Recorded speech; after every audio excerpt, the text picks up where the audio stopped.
lectura. Vamos a dar de nuevo del 1, capítulo 1, del versículo 5 al 9. Hace un tiempo que no hemos estado juntitos. Le damos una lectura de todo este pasaje y después nos concentramos en Tito 1:8. Por esta causa te dejé Creta, para que corrigieses lo deficiente y establecieses ancianos en cada ciudad, así como yo te mandé, y que fue irreprensible, marido de una sola mujer, y tenga hijos creyentes que no estén acusados de disolución y de rebeldía, porque es necesario que el obispo sea irreprensible, como administrador de Dios, no soberbio, no iracundo, no dado al vino, no pendenciero, no codicioso de ganancias deshonestas, sino hospedador, amante de lo bueno, sobrio, justo, santo, dueño de sí mismo, retenedor de la palabra fiel, tal como ha sido enseñada, para que también pueda exhortar con sana enseñanza y convencer a los que contradicen. Te damos gracias, Señor, por tu palabra, no solo de la salvación, que es lo más importante que tenemos, que tú nos has dado, nos has regalado, sino que no nos has dejado, nos has guardado, nos has salvado, nos has guardado, Señor, del mal, nos has dejado tu palabra para que a través de ella podamos conocerte más, entender y comprenderte más y saber lo que tú quieres de nosotros, Señor. Por eso te damos gracias, porque también podemos libremente estudiarla, predicarla, ponerla, escuchar mensajes, Señor, sobre tu palabra. Y te pedimos ahora, en este momento que vamos a ponerla, ser fieles, Señor, lo más claro posible, y preparar los corazones, Señor, de los hermanos aquí presentes, para que puedan entenderla, comprenderla y aplicarla juntos a nuestras vidas. En el santo nombre, como dijo Jesús, te lo pedimos y oramos. Amén. Hemos comenzado con Tito hace un tiempo ya. Hemos dicho que Pablo le escribe esta carta a Tito. Vamos a introducir un poquito al retomar, así que esté un poquito en el contexto. Le escribe a Tito. ¿Qué debía hacer Tito? Bueno, versículo 5, lo dijimos recién y ya lo hemos predicado. Que debía corregir lo deficiente, y entre ellos estaba poner ancianos, líderes espirituales en cada iglesia que estaba allí en Chipre, en Creta, en esta isla de Creta. Y allí debía poner, establecer ancianos. Ahora, ¿qué parámetros debía usar Tito para establecer ancianos? ¿Qué debía hacer referencia? Bueno, ¿qué estándar debía usar? Bueno, es justamente lo que del versículo 6 al 9 hace referencia. Y habíamos visto ya que el versículo 6 hace referencia a que debían ser irreprensibles, en forma general, amplia. Una virtud que engloba a una gran cantidad de carácter o virtudes que debe reunir en el pastor. Irreprensible. No debía haber nada que al pastor se lo pueda agarrar con prueba, algo contundente, no chumería barata, ¿verdad? Algo concreto. Versículo 6 también hablaba de que debe ser irreprensible en su ámbito del hogar, en su vida familiar. Debe ser un ejemplo el pastor. Ahí está el segundo grupo de requisitos. Y habla de que debe tener sus hijos en sujeción. Habíamos explicado, porque aquí en el versículo 6 habla que debe ser hijos creyentes. Habíamos explicado en su momento que la traducción correcta sería que serían fiables a sus padres, fieles a sus padres, confiables a sus padres. Lo desarrollamos en su momento, cuando predicamos capítulo 1, versículo 6. Y este versículo debe ser leído a la luz de Timoteo, que dice que debe tener hijos en sujeción. Dice También fieles a su esposa. Otro grupo de requisitos necesarios que debe tener un pastor. Se refiere al versículo 7, que debe ser reprensible en el ámbito como administrador de la casa de Dios. La iglesia es la casa de Dios. Y él debe ser irreprensible. Nada se le puede agarrar a un pastor, a un anciano o a un obispo, como le gustemos llamar. Habíamos explicado que cualquiera de los suyos es correcto. Es el pastor, obispo, y se refiere a funciones diferentes, simplemente. Pero es la misma persona siempre. Entonces, en el ámbito como administrador de la casa de Dios debe ser irreprensible, versículo 7. Y luego nombra y pasa a enumerar un montón de atributos morales que el pastor no debe tener. Versículo 7, segunda parte. No debe ser soberbio, no debe ser iracundo, no dado al vino, no pendenciero, no codicioso de ganancias deshonestas. Versículo 7.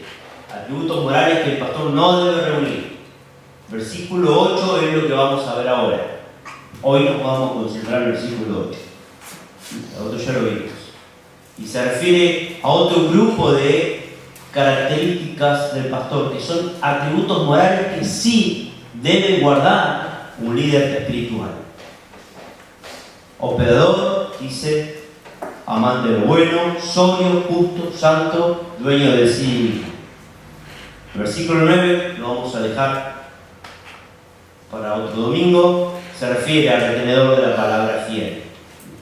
Y ya no es un atributo, el versículo 9, de alguien, sino más bien de un don, de la capacidad de enseñar. Pero vamos a meter hoy el versículo 8, y no sin antes de recordar lo que habíamos dicho cuando comenzamos esta serie de atributos que debe reunir un pastor. Debemos reiterarlo por la suma importancia que esto tiene, porque debemos ser fieles al estudiarlo, pero también cuidadosos. Porque estos requisitos de un pastor pueden ser un arma para aquel que tiene una actitud de rebeldía carnal, que no se quiere sujetar ante un líder espiritual, y puede usarlo.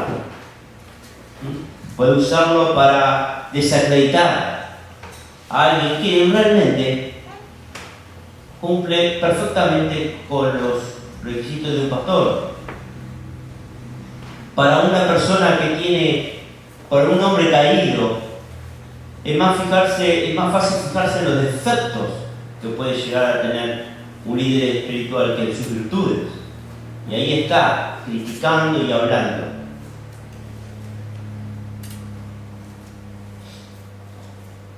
Seguramente son esas personas que buscan atraer a su memoria todos los defectos que puede llegar a tener un pastor. El diablo opera en los hijos de desobediencia, y a veces trae a la iglesia hijos de desobediencia, que no se quieren sujetarse y quieren, con esa actitud rebeldía, están ahí a ver qué defecto pueden encontrar, y si no lo encuentran lo inventan, y ahí anda hablando. Por supuesto, esas habladurías no desacreditan a nadie, pero sí afectan y debemos ser cuidadosos. Vivimos en tiempos difíciles. La murmuración y la rebeldía están en la orden del día y debemos cuidarnos. Esto no significa que debemos ser fieles al estudiar este pasaje. Primero, y el principal propósito es, para los líderes deben hacerse un chequeo espiritual. Ya lo habíamos dicho, lo reiteramos al verlo ahora. Hace ya más de un mes que lo habíamos explicado. Un chequeo espiritual, nosotros mismos. ¿Cumplimos con esto o no cumplimos? Sea sincero.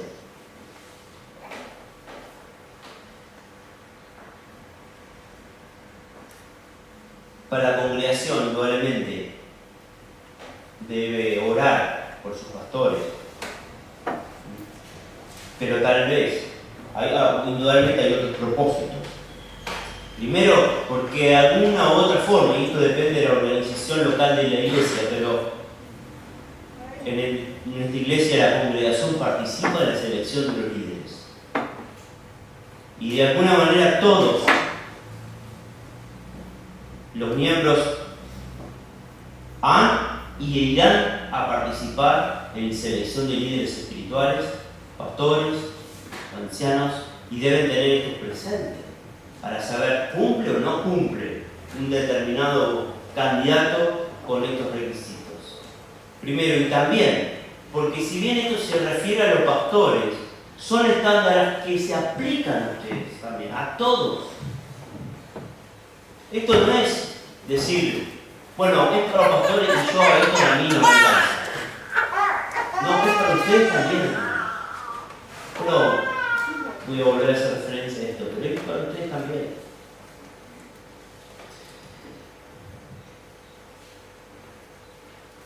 Hasta aquí, bueno, el requisito, el propósito. ¿Por qué debemos estudiar estos pasajes? ¿Por qué? Y resulta realmente importante. Porque el primer requisito, por ejemplo, es hospedador. Un pastor debe ser hospedador. Esta lista de actitudes o atributos morales positivos que debe tener el pastor y que enumera y arranca en el versículo 8. Hospedador. No solo los líderes, ustedes también. La palabra griega usada aquí es filosemos. La palabra griega filo es una palabra compuesta. Filo todos conocemos, ¿no? Viene de afecto, amor, es amor fraternal. Y xenos, forastero. Literalmente, la palabra griega usada aquí es amor a los forasteros. Alguien que es hospedador brinda ayuda práctica a los demás, a los que tienen necesidad, sea amigo o no sea conocido o no lo sea, a una persona que le tengo mucho afecto o esas personas que no le tengo tanto afecto, no importa, a ellas más debemos mostrarlo incluso. Con generosidad debo entonces brindar ayuda práctica a quien lo necesita. Jesús, nuestro Señor, cuando vino al mundo, también nos enseñó, y mucho sobre el tema. Lucas 14:12 dice: cuando des una comida o una cena, no invites a tus amigos, ni a tus hermanos, ni a tus parientes, ni a tus vecinos ricos, no sea que ellos a su vez te inviten y así seas recompensado.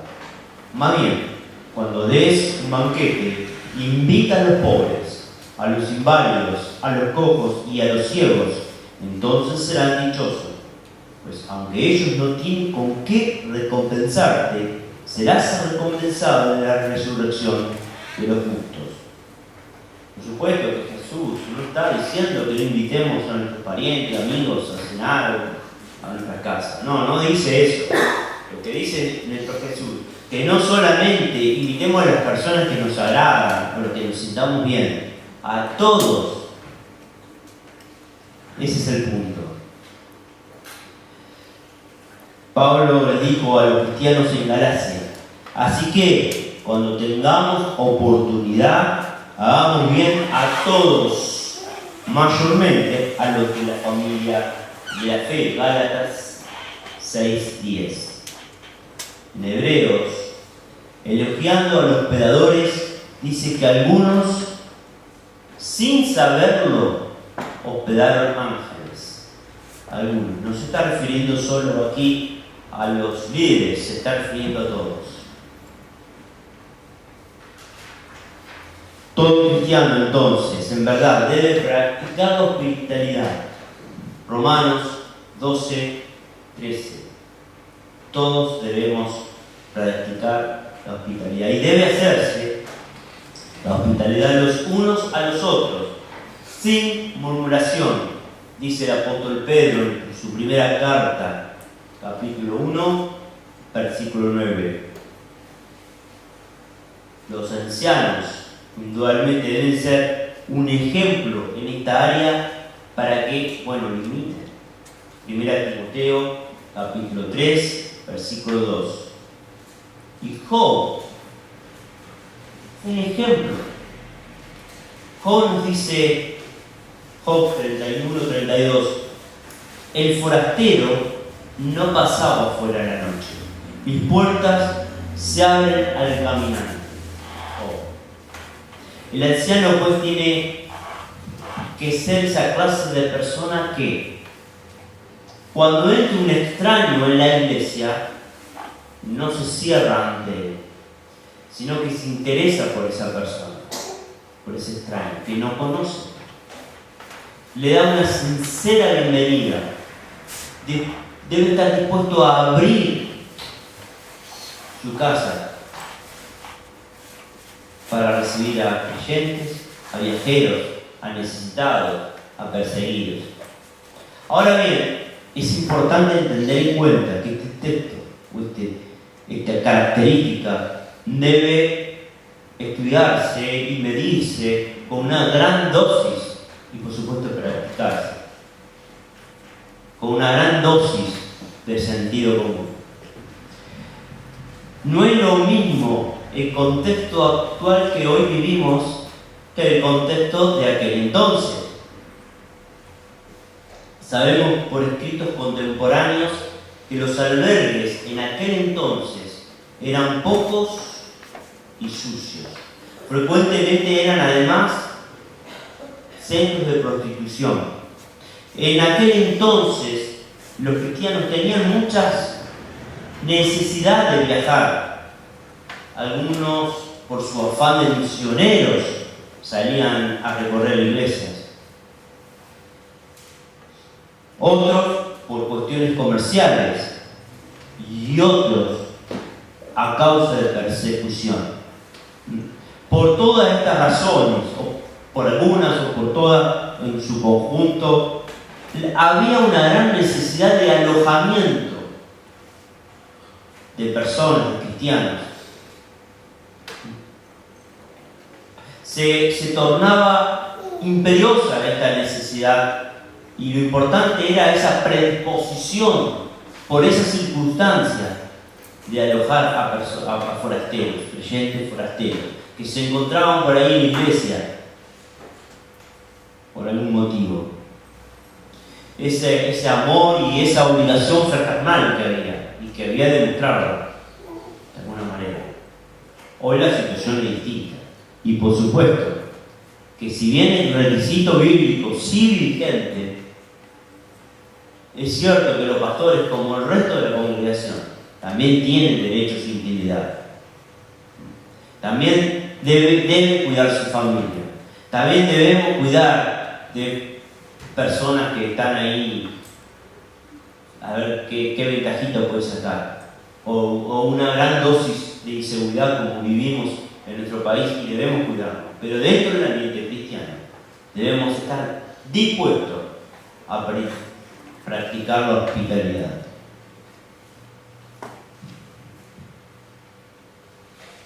Tratando de evitar abusos, pero hacerlo.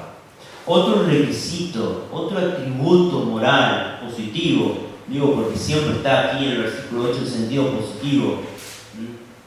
Cuando arranca el versículo 8 marca el contraste entre los requisitos o cualidades negativas que venía enumerando el versículo 7 con estos requisitos positivos cuando dice si no.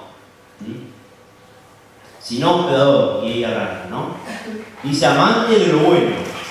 También una palabra compuesta, filagogos, se refiere al afecto sobre aquello que es bueno o aquello que es bueno. Un líder debe tener un fuerte afecto por las cosas o personas que hacen cosas buenas. Deben amar las acciones buenas y a la gente buena. La palabra en griego admite las dos acepciones.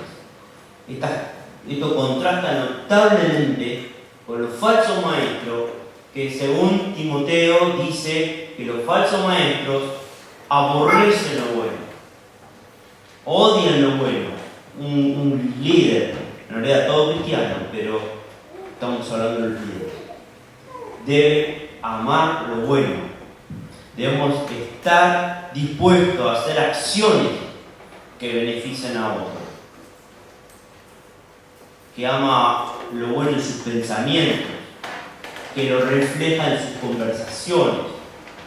En Filipenses 4:8, un versículo muy conocido, pero lo traigo seguramente por todos ustedes, y lo traigo a la memoria. Dice: por lo demás, hermanos, todo lo que es verdadero, todo lo digno, todo lo justo, todo lo puro, todo lo amable, todo lo honorable, si hay alguna virtud o algo que merece elogio, en esto pensar o en esto meditar. Filipenses 4:8.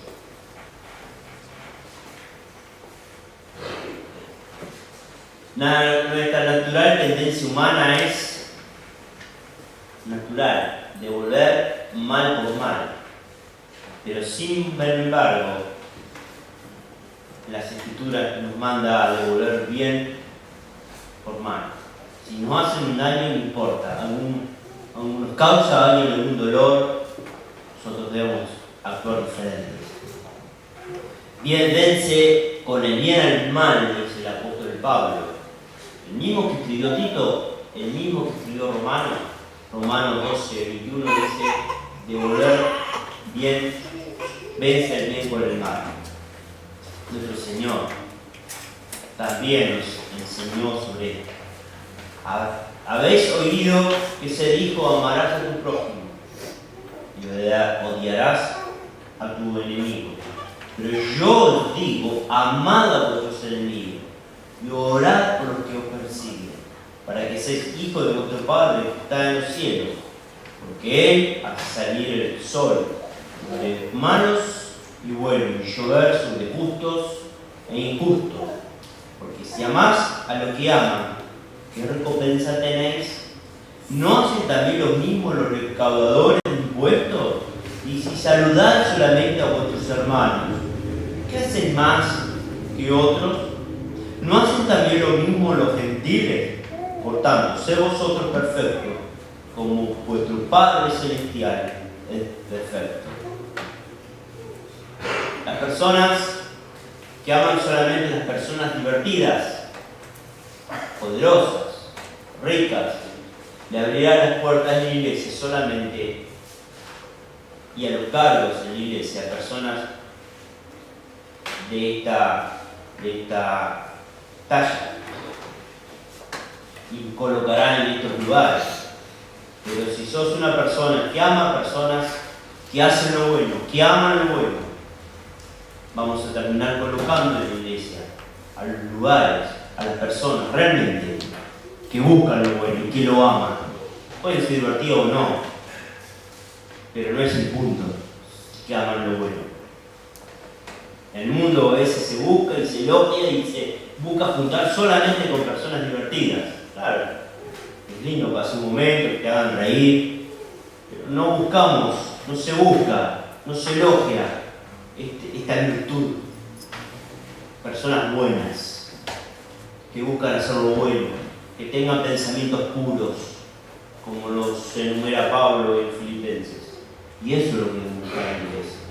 No sé si es divertido o no, bueno, si es divertido mejor, no se ríe un poco. Sobrio, otra cualidad moral que debe reunir un pastor.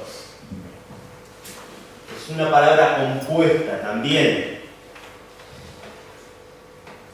Viene una palabra griega que significa salvar y otra palabra griega que significa mente.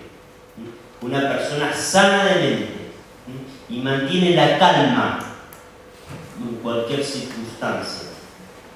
Timoteo traduce la misma palabra como una persona prudente, sobrio. Entonces es una persona que está al mando de su mente, tiene el control de lo que hace. Piensa dependiendo de las circunstancias, inmoralidad, necedad de otros, o mejor dicho, no permite que otro, las circunstancias, lo que sea, desvíen su atención. Él tiene las prioridades bien claras, fijas. Una persona sobria sabe lo que es importante, sabe lo que debe luchar, sabe por lo que debe preocuparse, y de eso no lo mueve,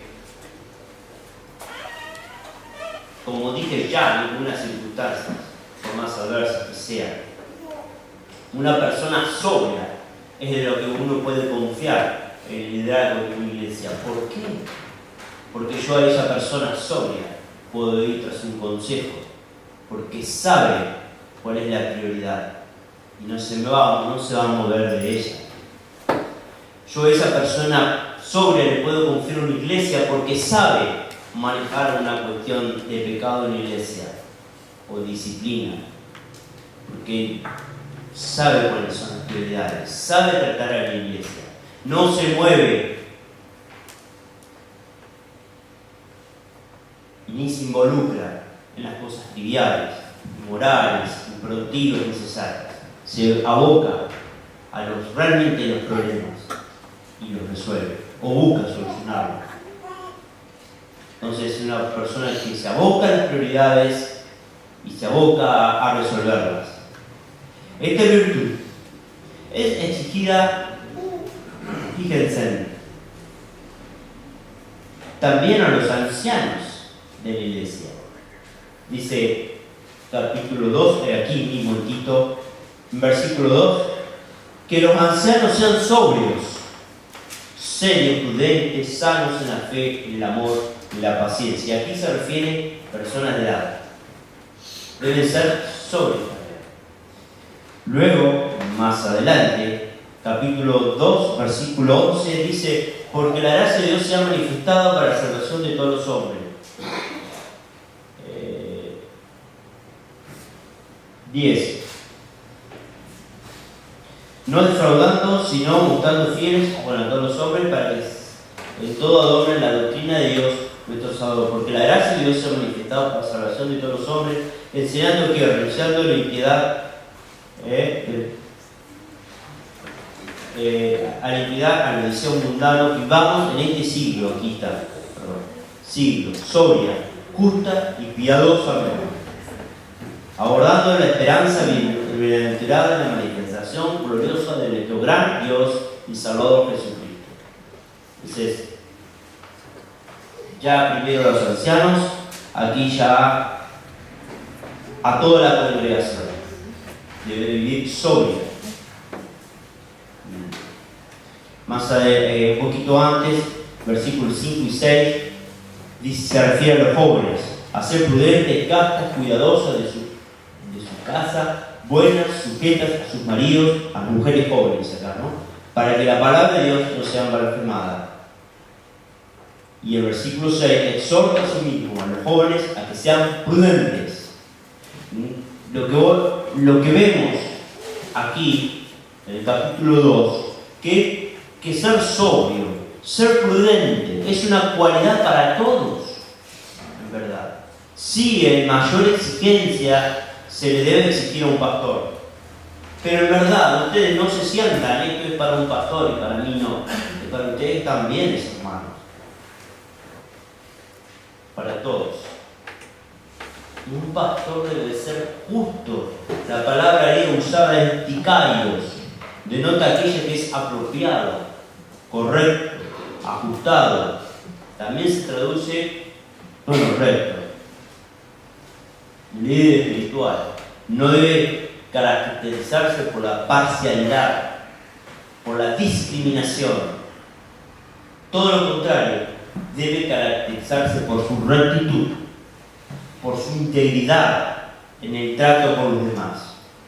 Debe ser un hombre que honra su palabra, un hombre que cumple con los demás, un hombre que es íntegro en su proceder, un hombre que no defrauda, no practica ni siquiera esos pequeños engaños que usa la sociedad mundana. Es una persona que en sus negocios es recto, en sus compromisos es fiel, aun cuando cumplirlos puede llegar a perjudicar sus propios intereses. Esto de ser justo es un atributo atribuido a nuestro Señor. Esta palabra usada de Icario lo usó Jesús en Juan 17:25. Padre justo. Él es fiel y justo para perdonarnos de toda maldad. 1 Juan 1:9. Ahí nuevamente es usada esta palabra, Icarios. Dios es justo. Dios es justo y recto entonces, y un líder espiritual debe reflejar este atributo, esta característica moral de Dios en esta área. Un líder espiritual debe ser santo, dice y continúa el versículo 8, justo, santo.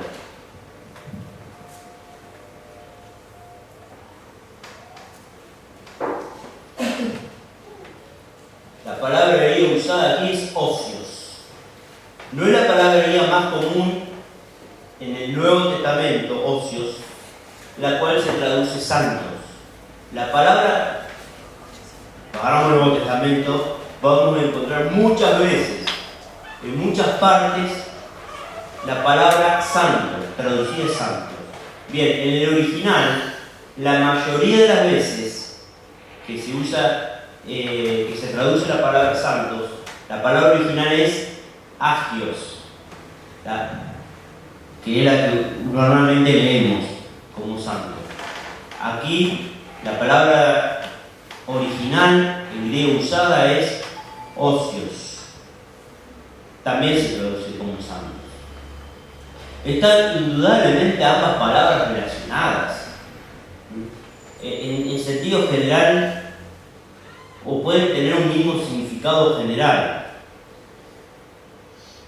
Esta palabra ocios muchas veces puede traducir como devoto y se refiere a todo aquello que es verdadero en la dirección y el propósito divino. Mi conducta desde el interior busco cumplir los propósitos de nuestro Señor. Desde mi interior busco cumplir la voluntad divina de nuestro Señor. En esta área un pastor debe ser irreprochable. Está relacionada con la pureza. La persona santa de la que Pablo habla es una persona libre de mancha de pecado. Si la palabra justo indica rectitud en la vida pública y en las relaciones sociales, santo indica la rectitud en el hombre interior, la conformidad con la ley de Dios en la ética íntima. La persona santa es una persona que cumple su deber para con Dios, es piadosa, vive en el temor de Dios y como consecuencia intenta agradar a Dios en su comportamiento. Por eso busca hacer su voluntad, busca cumplir con los propósitos de Dios. A pesar de los vientos combinados de la cultura y las circunstancias, busca agradar a Dios. La persona vive confiada en Dios a pesar de las circunstancias que le toque vivir. Este término, ocios, griego, se emplea también por referencia a Dios en el Nuevo Testamento. Justo antes de comenzar el juicio de las copas, dice nuestro Señor, que no temerá, oh Dios, y glorificará tu nombre, pues solo tú eres santo, ocio griego. Por lo cual todas las naciones vendrán y adorarán, porque tus juicios se han manifestado. Lo dice en Apocalipsis 15:4. Luego el ángel dice, justo eres tú, oh Señor, el que eres y el que eras, el santo, ocios. Porque has jugado estas cosas. Al citar el Salmo 16:10, Pedro habló en Pentecostés acerca de Cristo como el Santo de Dios, en Hechos 2:27. En Hebreos 7:26, el escritor de Hebreos habla de Cristo como el sumo sacerdote, santo, inocente, sin mancha, apartado de los pecadores y hecho más sublimes que los cielos. Nuestro Señor es santo, es óseo. Y todo líder espiritual debe mostrar, debe buscar demostrar en su vida este atributo de nuestro Señor. Frecuentemente la palabra justo es asociada con la santidad en la Escritura, como que están relacionadas, como que uno va de la mano de la otra. Así lo encontramos en Efesios 4:24, que dice: vestido del hombre nuevo, del nuevo hombre, el cual en la semejanza de Dios ha sido creado en la justicia y santidad de la verdad. El hombre nuevo, no solo el líder, todos debemos mostrar este atributo. Dice Pablo: vosotros sois testigos, y también Dios, de cuán santa, justa y irreprensiblemente nos comportamos con vosotros los creyentes. Pablo aquí conecta a ambos términos nuevamente. Usa ambos términos en forma de adverbios y muestra cómo su propia vida es un ejemplo de rectitud, de justicia y de santidad. Tenemos 1 Timoteo 6:11: pero tú, hombre de Dios, huye de estas cosas y sigue la justicia, la piedad, la fe, el amor, la perseverancia y la amabilidad. Entonces van unidas entre sí, porque resulta casi imposible tener una virtud sin la otra. Para muchos, una persona que quiera ser justo, una persona que quiere ser recto en este mundo, si no tiene a Dios, si no es capacitado por el Espíritu Santo, si no tiene el regalo de Dios en su vida, en la salvación, nunca lo va a poder hacer, ¿verdad? La santidad, la vida vivida en la presencia de Dios, es lo que sostendrá la justicia en momentos de prueba. Porque uno puede buscar ser justo y recto, pero en momentos de prueba seguramente va a claudicar fácilmente, si no está nuestro Señor a nuestro lado, si no se tiene a Dios, si no tenemos una clara conciencia de que Dios lo ve todo y que le vamos a rendir en definitiva cuenta de nuestro Señor. Al igual que Pablo, se puede vivir santo y justamente en esta vida, pero todo pecado debe ser confesado. Si decimos que no tenemos pecado, dice Juan, nos engañamos a nosotros mismos y la verdad no está en nosotros.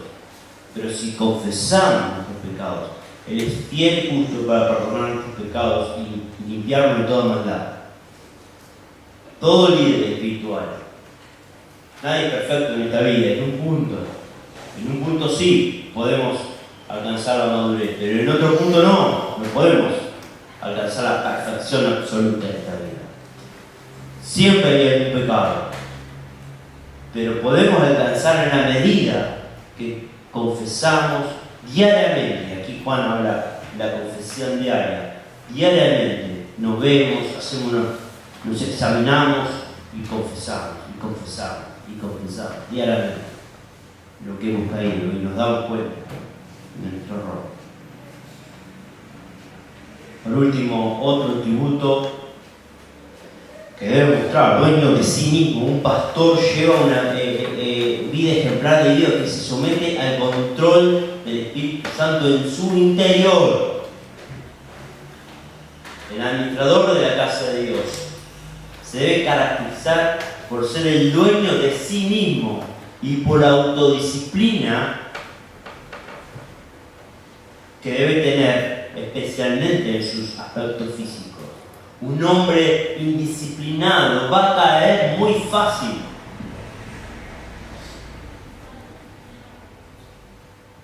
en pecados sexuales y entre otros, en la lujuria, en la ira, en la pereza, el espíritu negativo y otros deseos bajos.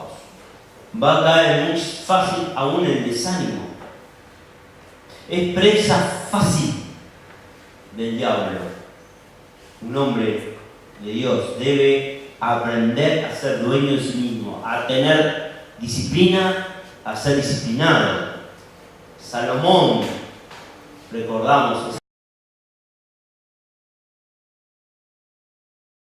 autor de varios proverbios, dice en uno de ellos, contra la indisciplina del hombre, dijo: como ciudad derribada y sin muro es el hombre cuyo espíritu no tiene riendas. Proverbios 25-28. En la época de Salomón los muros eran parte estratégica del sistema de defensa de la ciudad. Una ciudad fuerte y segura estaba fortificada, tenía murallas.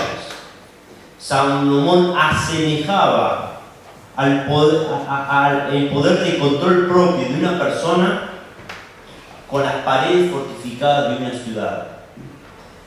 Si yo no tengo control de sí mismo, es semejante a una ciudad que está ahí a la buena de Dios, no está fortificada por nadie y cualquier enemigo puede ir, entrar, saquearla, derribarla y todo lo demás. El control de sí mismo es entonces esencial, una parte esencial de una vida controlada por el Espíritu Santo. Gálatas 5:23. Los líderes que carecen de disciplina frustran a los demás, frustran el hábito de su hogar, frustran a sus compañeros, frustran a los hermanos de la iglesia, pero fundamentalmente a las personas que pastorean. Frustran. Porque carecen de cuidado espiritual adecuado. No puede guiar a nadie. Por lo tanto, rendir cuentas a otros creyentes es de suma importancia en la iglesia. Y esto incluye a pastores. Por supuesto, nuestro Señor nos dijo que no debemos aceptar la acusación de un pastor si no sea por más de 2 o 3 testigos. Pero en el caso que se resistan el pecado, deben ser reprendidos, iguales todos. Pero la rendición de cuentas, en definitiva, no es lo que está hablando aquí. Rendición de cuentas, el punto es que hay pecados ocultos y externos. Los pecados externos es lo que nos ven los demás. De eso en un punto no hay problema. Nos ven todos, saben los demás. El punto es los pecados ocultos, los que nadie los ve. De esos tenemos que aprender a tener un consejero y hablar. Aprender a autoexaminarnos. Podemos ser ante lo demás una persona ejemplar, pero tenemos pecados ocultos, producto de una vida indisciplinada en algún tipo de área, o una falta de control propio. Y soy un desastre en mi vida más íntima. Y nadie me la ve. Y estos pecados ocultos muchas veces son más graves y destructivos que lo que todos ven, que todos se fijan ahí y están hablando de cosas que en realidad no son tan importantes y hay algo oculto. Estos pecados sí son terribles y afectan muchas veces el carácter de un líder espiritual, de un pastor o de un obispo. Son muchas veces más destructivos en el servicio eficaz.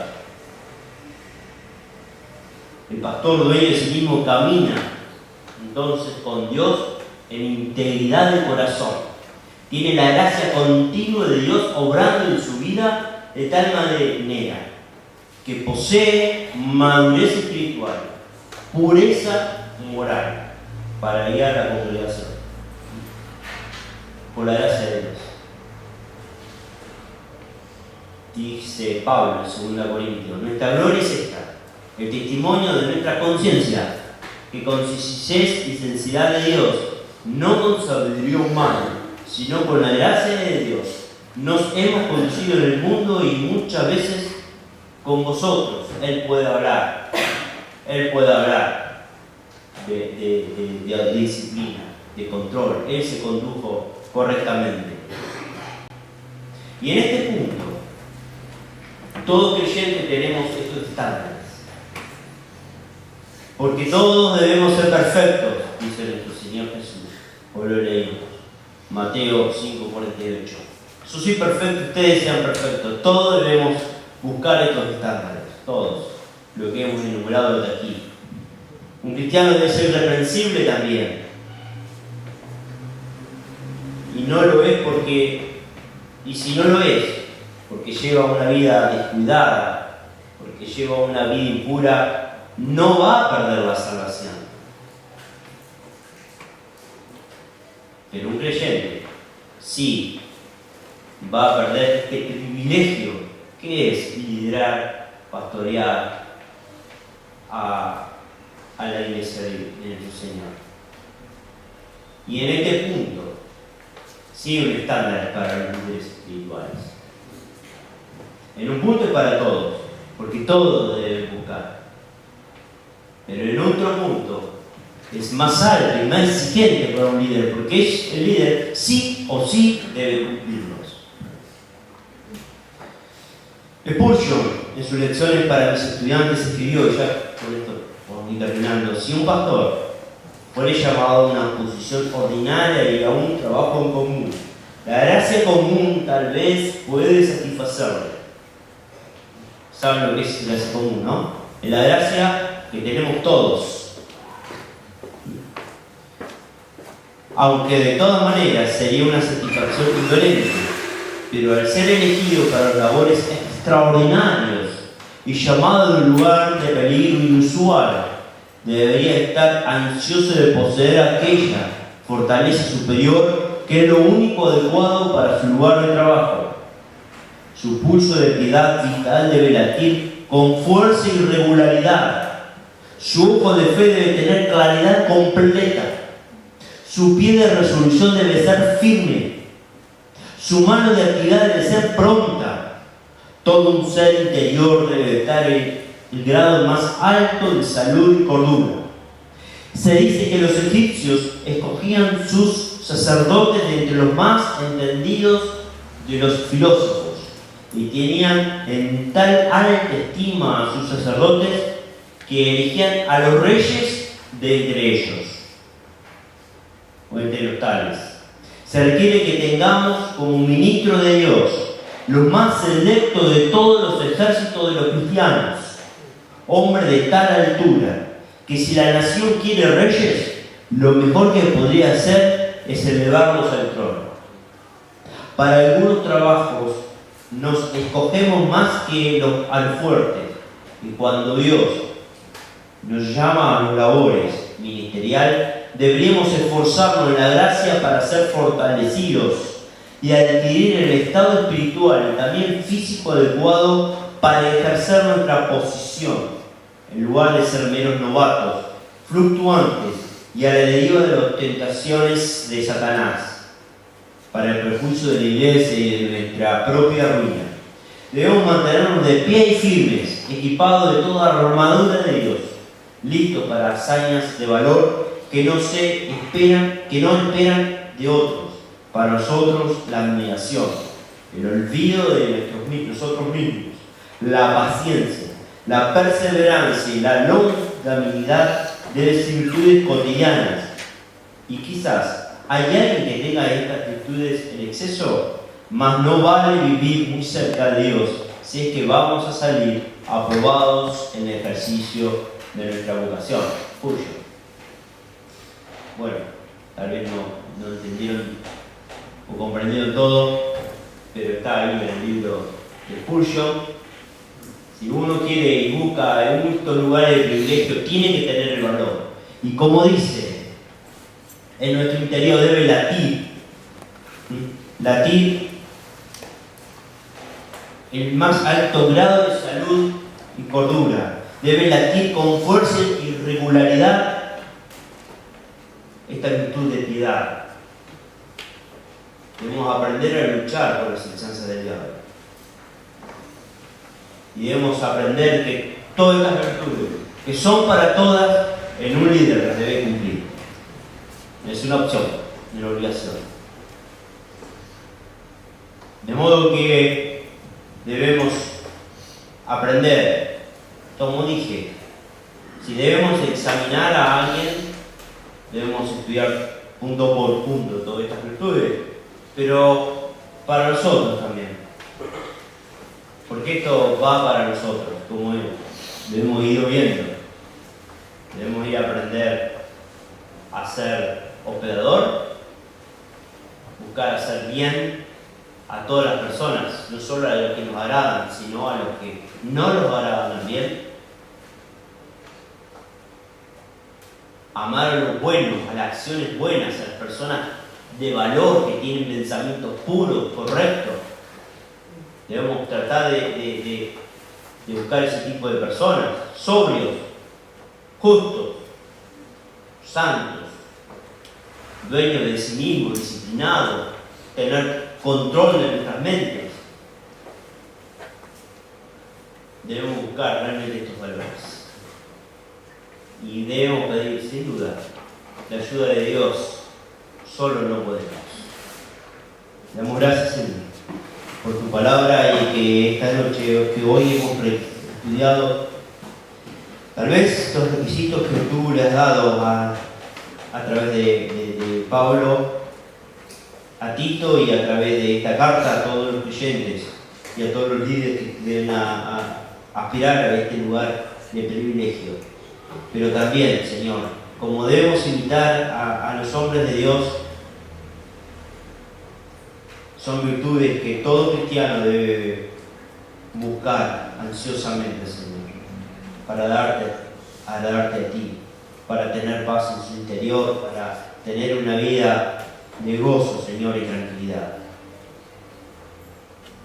De buscar nuestras virtudes que hasta aquí vimos bien, Señor. Te pedimos tu ayuda. Sin ti nada somos. En el santo nombre de tu Hijo Jesús te lo pedimos y oramos. Amén.